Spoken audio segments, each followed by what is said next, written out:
Olá, eu me chamo Adriane de Andrade Costa Tavares, acadêmica do PROEF Polo UFAM Manaus. E hoje estou aqui para apresentar o mapa conceitual referente à disciplina Problemática da Educação Física para a avaliação nacional da disciplina. Dentro da disciplina, nós trabalhamos várias temáticas referente às problemáticas que afetam a prática pedagógica dos professores.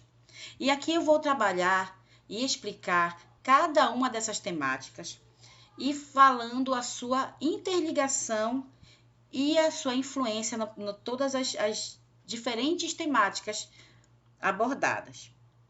Para facilitar melhor a compreensão, foi dividido os mapas conceituais dentro de cada temática, para não complicar e facilitar mais a compreensão. A primeira abordagem que vamos estar trabalhando vai ser a prática pedagógica que afeta o professor sobre a atuação docente. Dentro da atuação docente, nós identificamos 3 fatores que influenciam a prática pedagógica do professor. Na prática pedagógica, chamada tradicionais, vamos trabalhar as 2 características, as características das aulas e as características do professor. Na característica das aulas, entendemos que essa aula ela é preparada para competição. Logo, o formato dela é em treino e tem um aspecto de técnico-tático. Os alunos, eles são diferenciados em os mais habilidosos e também a diferenciação de gênero. E, em consequência dessa característica dessa aula, há a exclusão de alunos. Já o professor característico das práticas tradicionais, ele não leva em consideração as individualidades fisiológicas de cada aluno e ele tem atitudes inadequadas em competições, buscando sempre a vitória, independente de como ele vai conseguir essa vitória. Com consequência disso, ele não cumpre o seu papel de educador. Ele vai além de ser um educador, trabalhando aspectos que não são próprios de um educador. O outro fator é o abandono do trabalho e práticas inovadoras. No abandono de trabalho, entendemos que ele se materializa pelo rola-bola. É aquele professor que faz o rola-bola, entrega a bola para o aluno e fica de fora da aula, ou muitas das vezes não participando da aula. A gente entende que a falta de intervenção do professor, essa falta de intervenção, ele acarreta vários problemas. Os alunos, eles escolhem a atividade, né? Geralmente, os alunos escolhem a atividade. Os meninos preferem o futebol e as meninas vão para a queimada, para o voleibol. Sem a intervenção do professor também, os alunos ficam sentados conversando, os meninos são mais ativos e as meninas se excluem. Os alunos mais habilidosos escolhem o time e geralmente deixando os que têm menos habilidades por último ou fora da atividade. E o professor ele se ausenta da aula e fica conversando com os alunos fora da aula, deixando totalmente abandonado a sua prática docente. Na dimensão prática, no fator das aulas práticas inovadoras, podemos observar que o professor ele entende que a educação física é um componente curricular, ele rompe com os modelos tradicionais e ensina conteúdos específicos como componente curricular, com proposta da BNCC e outras unidades, não somente o esporte, mas ele ensina também lutas, dança, esporte, jogos e brincadeiras, práticas corporais de aventura e ginástica. Então, ele vem romper totalmente com o modelo tradicional. Nessa atuação docente, nós observamos 4 dimensões que interferem nesses 2 fatores, o abandono do trabalho e a prática inovadora. Essas dimensões são transformação da área, condições objetivas do trabalho, cultura da escola e a disposição social. Na transformação da área, podemos observar algumas características. Características do professor que abandona o trabalho e do professor que tem as práticas inovadoras. No professor com abandono de trabalho, essa transformação que a área está tendo ao longo dos anos, ele está tirando o chão, deixa sem chão os professores sem atualização. Então, os professores não sabem meio que fazer, porque eles não têm essa prática, né? Eles não sabem como lidar com a transformação da educação física. E muitos acham essa transformação uma afronta, porque eles estão na cultura engessada do esporte, eles dão mais atenção ao esporte. Não existe aula teórica, não existe a conceituação, nem um tipo de aula que vá levar sobre o fazer. Na prática inovadora, o professor percebe como espaço de abertura para suas práticas e possibilidade de sustentação da sua prática, afirmando a disciplina como uma parte importante do projeto escolar, né? Então, através dessa transformação da área, o professor inovador, ele entende que a disciplina é uma forma de aprimorar, de afirmar que a disciplina é importante na escola, sim. Na dimensão das condições objetivas de trabalho, podemos observar que há insatisfação para os dois tipos, tanto para o professor que abandona o trabalho, quanto o professor de práticas inovadoras. A insatisfação das condições objetivas de trabalho. Por quê? Quais são os recursos oferecidos a esses professores? A remuneração salarial é um dos recursos que há reclamação. Tempo de planejamento, onde o tempo é muito reduzido ao planejamento. A formação continuada, ou podemos dizer a falta de formação continuada. A instabilidade laboral, porque essa instabilidade laboral ela agrava, diminuindo a autonomia do professor, quando o professor não é estável no seu trabalho, é um professor contratado que sabe que o seu tempo é limitado. A quantidade de escolas e jornada de trabalho, porque muitos professores, para ter uma carga horária que vai lhe dar algum benefício salarial, precisa ter muitas turmas e assim trabalhar em muitas escolas. A quantidade de alunos, sabemos que muitas salas de aulas estão abarrotadas de alunos e a quantidade de aluno interfere muito nas aulas. E a infraestrutura e material didático, motivo da maior reclamação. Então, observamos que as condições objetivas de trabalho é uma insatisfação tanto para o professor que abandona a aula, quanto para o professor de práticas inovadoras.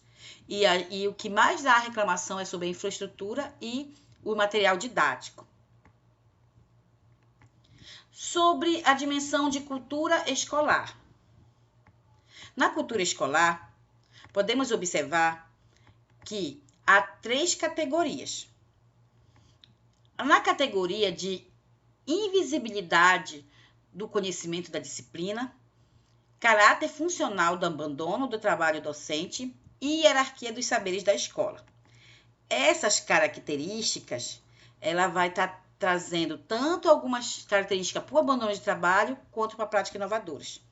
A invisibilidade do conhecimento da disciplina já é muito falada, sempre foi algo muito batido e problematizado para os professores, porque muitas pessoas na escola, os profissionais da escola, a direção da escola, entendem a disciplina como algo invisível, sem importância. E esse caráter funcional do abandono, porque entendem que a aula de educação física é apenas recreio, a aula de educação física é só para as crianças jogarem bola. Então, o abandono do professor que faz é algo recorrente, é funcional. E a hierarquia dos saberes, onde há uma hierarquia, colocando algumas disciplinas mais importantes do que outras, e sempre a educação física, a arte, filosofia, sociologia ficam para o final, como menos importantes. Essas características dessas categorias, para o abandono de trabalho, eles se acomodam ou se vitimizam, dizendo que a educação física é assim mesmo, outros acham que, como eles acham que a educação física não tem seus valores, ele não vai também trabalhar. Isso facilita a sua postura de abandono de trabalho, tornando a educação física mal vista, reforçando a invisibilidade da disciplina. Já com o professor que pratica a prática inovadora da educação física, eles se incomodam, eles reagem com essas categorias de cultura escolar. Eles ficam muito incomodados com a falta de visibilidade da disciplina. Eles têm uma decepção e lutam pela importância da disciplina, querendo marcar o seu espaço. Podemos observar duas características diferentes entre os professores que têm o abandono do trabalho e os professores de práticas inovadoras.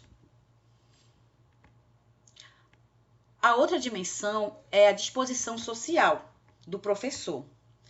Pode-se observar que há umas características para o professor do abandono de trabalho e professor de práticas inovadoras.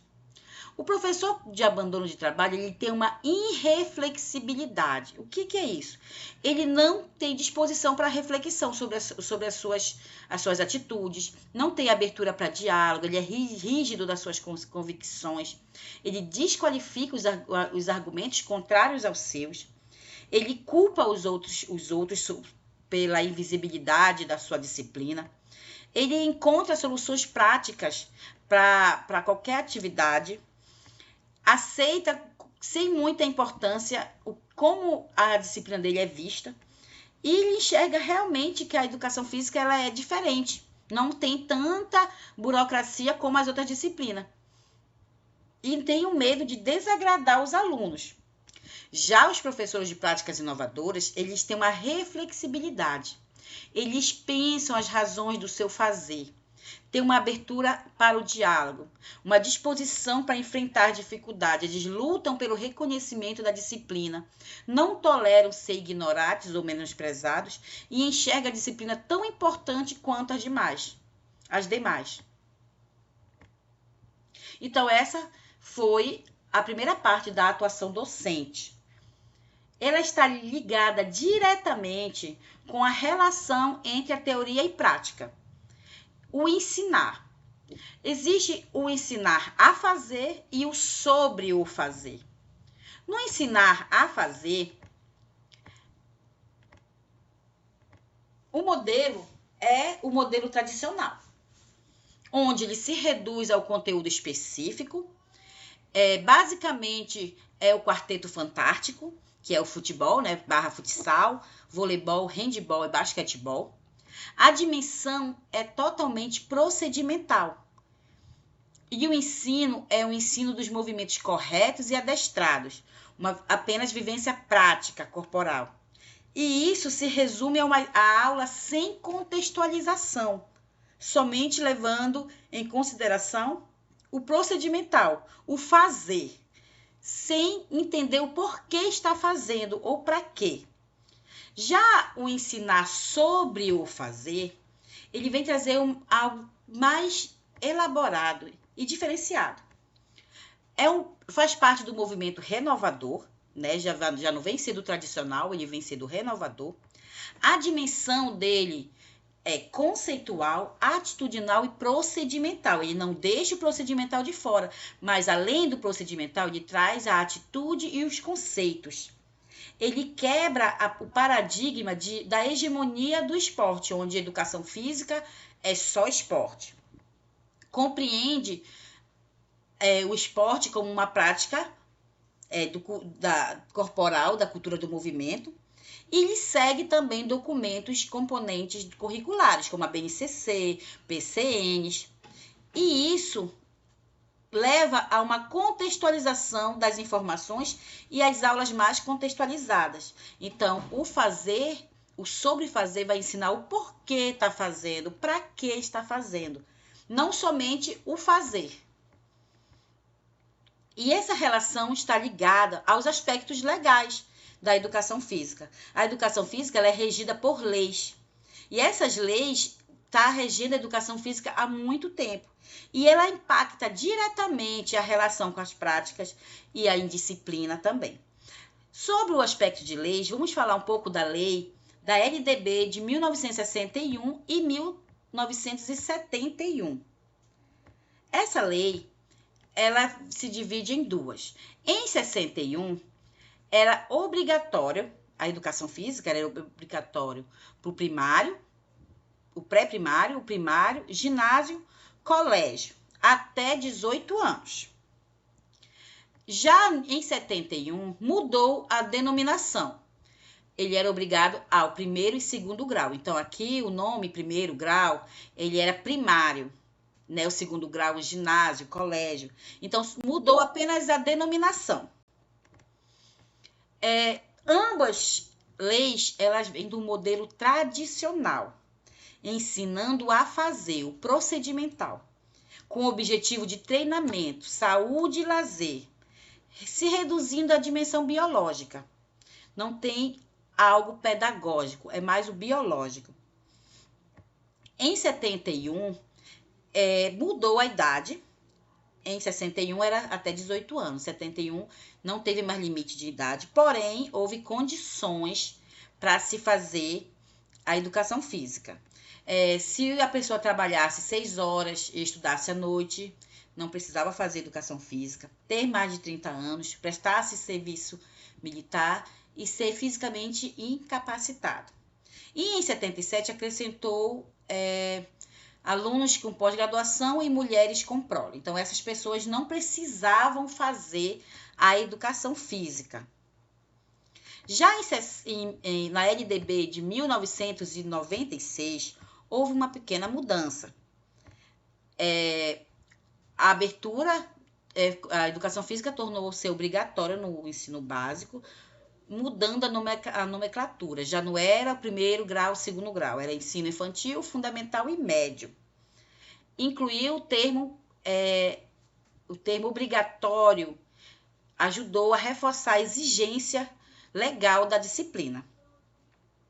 Porém, ele era facultado ao curso noturno e, dessa forma, as escolas que decidiam se ofereciam ou não, ou se os alunos frequentavam ou não a disciplina.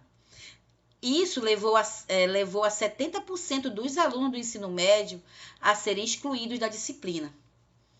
O componente curricular da educação básica, ele se ajustava à escola e à faixa etária e às condições da população. A escola que decidia carga horária, número de aulas, composição das turmas, a duração das aulas e o espaço. Tudo era responsabilidade da escola, não era regido por um outro documento. Já na lei de 2003, que é a lei que rege a nossa disciplina hoje, alguns encaram ela como um avanço ou um retrocesso. Ainda tem várias possibilidades. Por quê?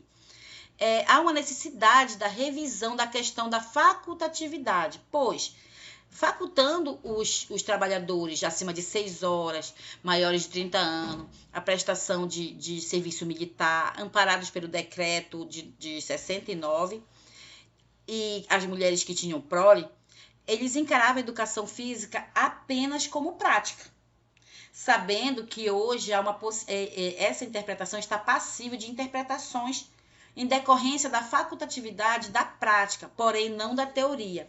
Levando em consideração que a educação física, ela tem teoria, ela não é só prática.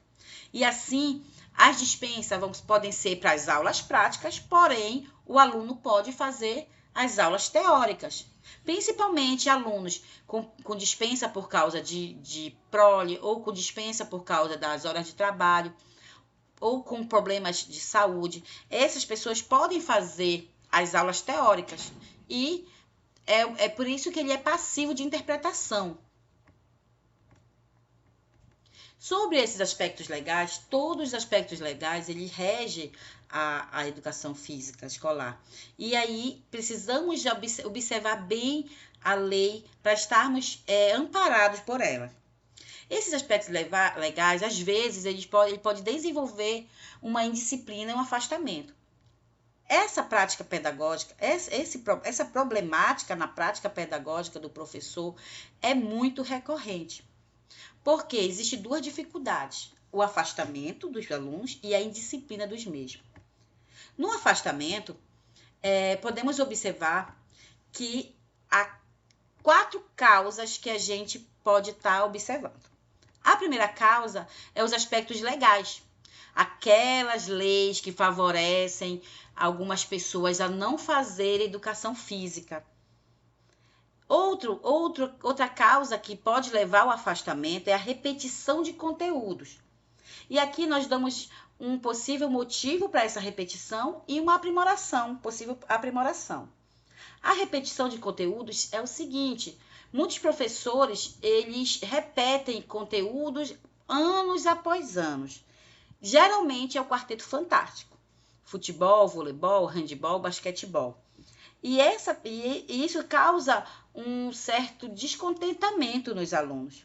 Essa prática repetida nos diferentes níveis.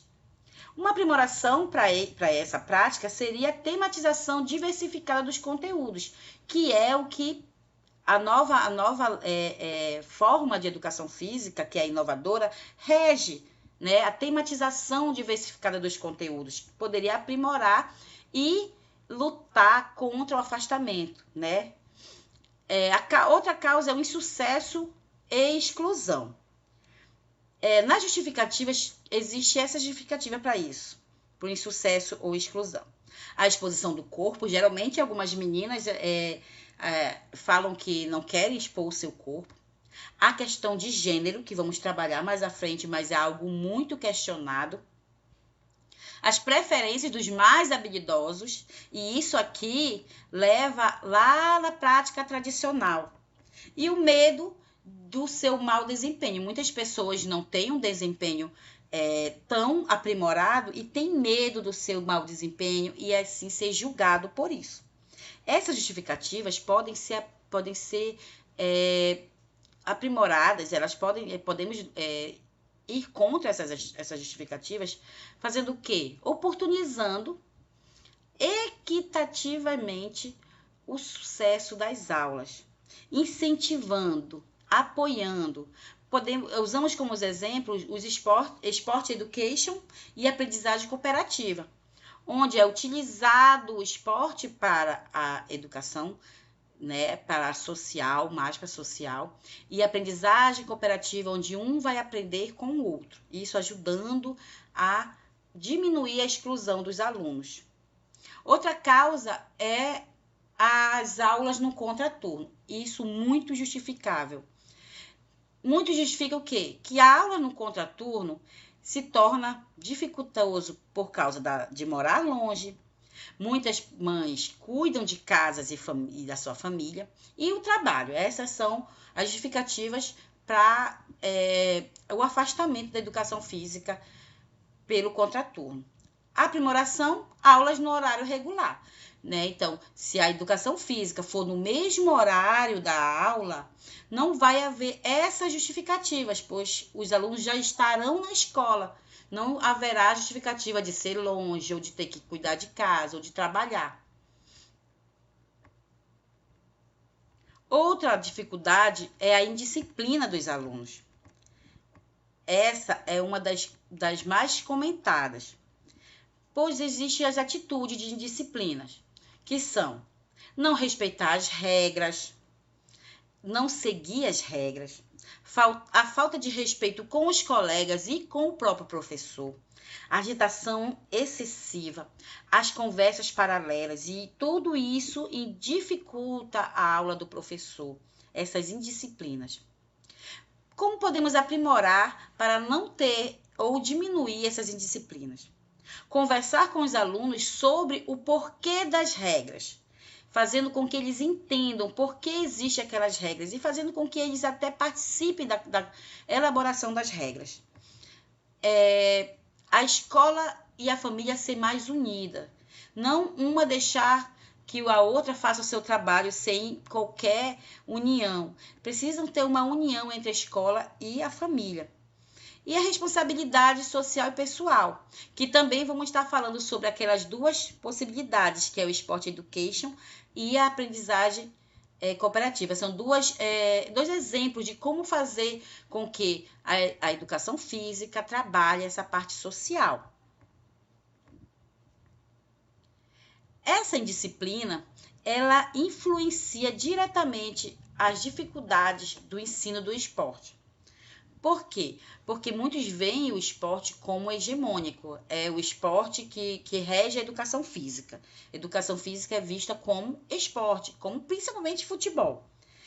A dificuldade a gente observa no termo esporte em duas formas. As diferentes abordagens da educação física e o porquê, para quê e o que ensinar no esporte. Sobre as diferentes abordagens, podemos falar que existem alguns detalhes que precisam ser conversados sobre essas abordagens, levando de novo aquela primeira parte, o modelo da educação física, o modelo esportivista, que ele vem ser um ensino tradicional, a abordagem pedagógica renovada e o panorama atual da educação física.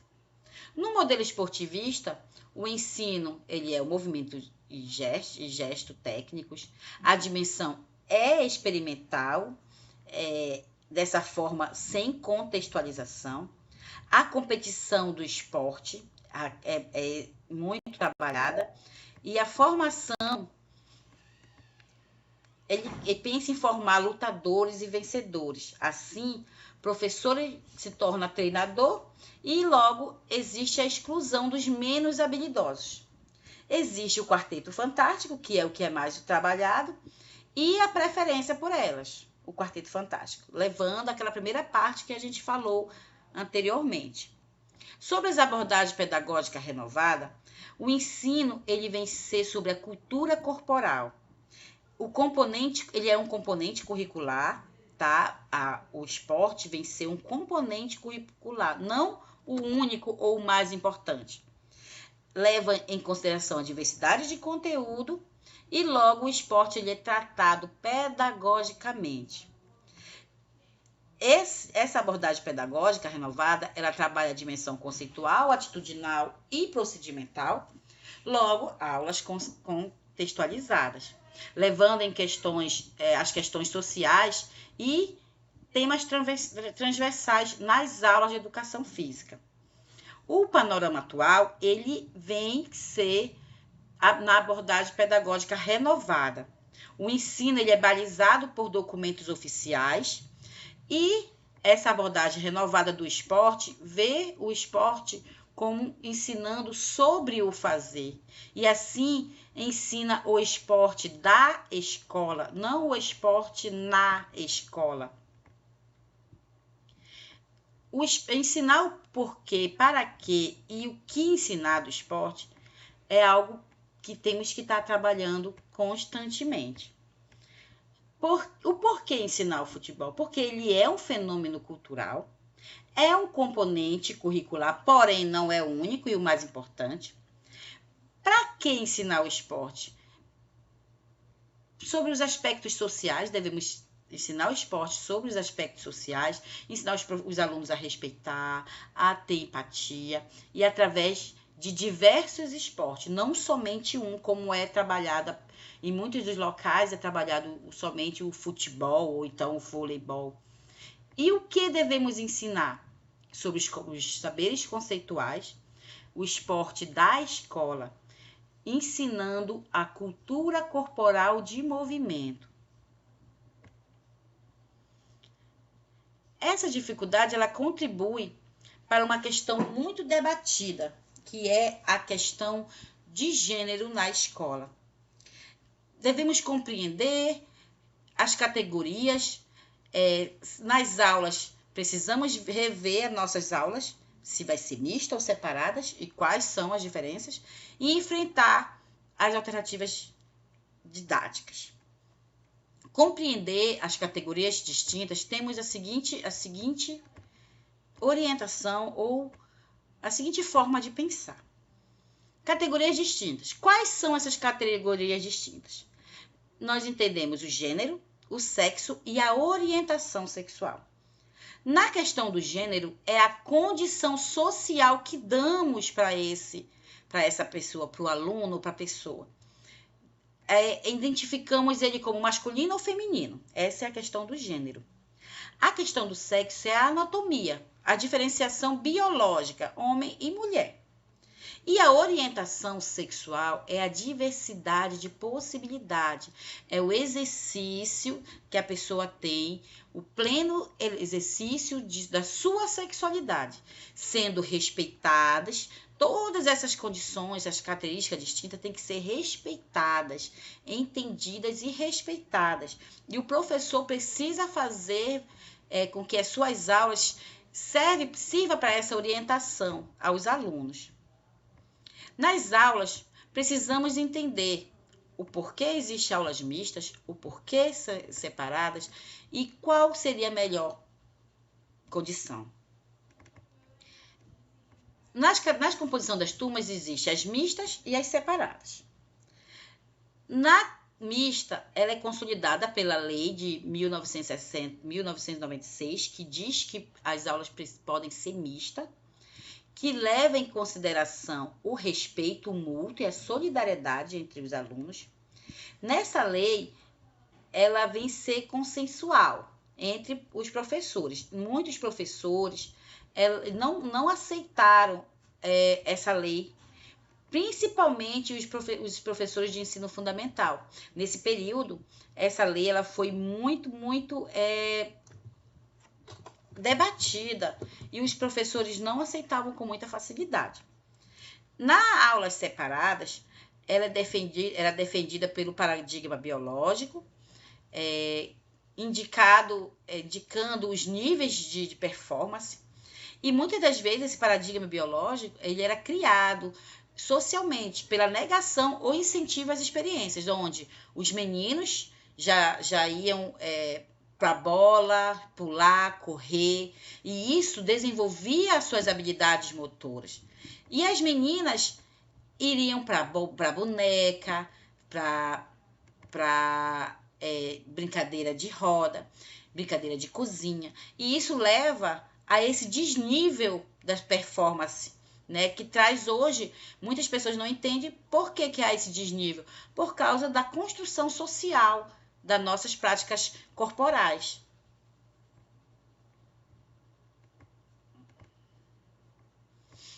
E aí vem as alternativas, o que precisamos enfrentar, né? Existem as alternativas que precisamos trabalhar. Alternativa didática. Ações necessárias para evitar essa questão dos gêneros. Intervenção que evite a desigualdade de gêneros. O professor precisa intervir na aula, precisa conversar, precisa ensinar, precisa desenvolver um diálogo. As vivências de situações exclusivas, enfrentando a exclusão. Então, a vivência de situações inclusivas, enfrentando a exclusão. O professor precisa fazer vivências diferenciadas para que os alunos possam aprender através das ações. Contextualizar as vivências de transformação de regra, ter a participação juntas. Então, aqui defendemos as aulas mistas, porque precisa ter essa transformação, precisa enfrentar essa situação. incentivar atividades culturalmente identificadas como masculina e feminina. Assim, enfrenta o preconceito e a discriminação. Existem muitas atividades que os meninos dizem que não podem participar porque é de menina, e meninas não podem jogar futebol porque futebol é jogo de menino, e isso precisa ser trabalhado, precisa ser incentivado, que as atividades elas podem ser trabalhadas conjuntamente. A estratégia de incentivos e elogios para que cada um sinta-se integrante das aulas. O professor saber incentivar o seu aluno, não criticando, não excluindo, mas incentivando. Deve sempre desenvolver um papel de educador e intervir em situações de exclusão. O professor precisa ser atuante nas suas aulas e, assim, oportunizar atividades para meninos e meninas, respeitando os limites e a potencialidade de todos. Essa alternativa didática, nós estamos falando das aulas mistas. Precisamos entender que a educação física tem que ser aula mista. E para balizar todo esse questionamento, falamos um pouco sobre a investigação dos temas geradores. Essa investigação ela é proposta pelo Paulo Freire, que ele vem defender, vem propor a educação libertadora. Ele se opõe à educação bancária, onde diz que o professor ele é detentor do conhecimento e só vai depositando esse conhecimento nos alunos. Então, ele se opõe à educação bancária e defende que o professor é um professor mediador, um professor pesquisador, onde ambos, professor e aluno, aprendem juntos. Ele propõe uma metodologia de ação-reflexão, que chamamos de praxe. E a partir dessa metodologia de ação-reflexão, podemos chegar às situações limites e os temas geradores. Na educação física, precisamos ter esse entendimento de quais são as situações limites e quais os temas geradores para combater essa situação limite. Sobre situação limite, podemos observar que ele é entendido na percepção do problema, né? A situação limite, ele é entendido pela percepção do problema social e os conflitos e desafios a serem confrontados. Então, a situação limite ela vem ser aquele problema que a gente observa na educação física, por exemplo, sobre a questão do gênero, sobre a questão da problemática de abandono ou da indisciplina. Precisamos ver qual é o problema, né? Qual é o desafio a ser confrontado. E a partir dessa situação limite, geralmente questões sociais que limitam. Né? Precisamos trabalhar a questão social. Esse processo de situação limite, ele vem de se codificar, decodificar e problematizar a situação, oportunizando assim a problematização, a conscientização e a superação dessa situação limite, estimulando a busca por alternativas à transformação social. Através da situação limite, que queremos buscar alternativas para a transformação social, vamos fazer isso através dos temas geradores, que é o que vamos explicar agora. Os temas geradores, ele vem ser as etapas, os temas que vamos ter que trabalhar para superar a situação limite. Né? Ela vai partir da realidade do aluno. O aluno vai fazer a praxe, a ação, a reflexão, depois a ação novamente. Precisa partir da realidade do aluno. O aluno precisa se sentir parte desse tema, desse processo. Ele faz parte do seu autodesenvolvimento, do seu conhecimento. E é através da praxe que ele vai conseguir isso.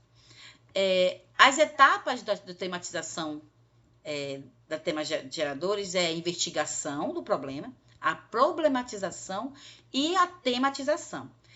Essa tematização que vai levar a uma possível solução ou desenvolver uma consciência através daquela situação limite. Através de uma educação problematizadora, que enfatiza o diálogo. Então, a educação ela precisa problematizar as situações limite para se chegar a uma solução para essa situação e assim objetivando a transformação da realidade opressora do aluno. Então, não é só o professor querer resolver o problema por conta própria, por força, sem a participação, sem a praxe do aluno, sem uma educação problematizadora sobre a situação social daquele aluno, entender o porquê dessa situação limite e como transformar essa realidade. Dessa forma, através dessa investigação de temas geradores, podemos trabalhar toda a parte das práticas pedagógicas dos professores, combater a problemática da educação física, que são, como a gente viu, várias e recorrentes. Aqui fica um pouco do nosso trabalho sobre a educação física, né, sobre a problemática da educação física para a avaliação nacional. Muito obrigada.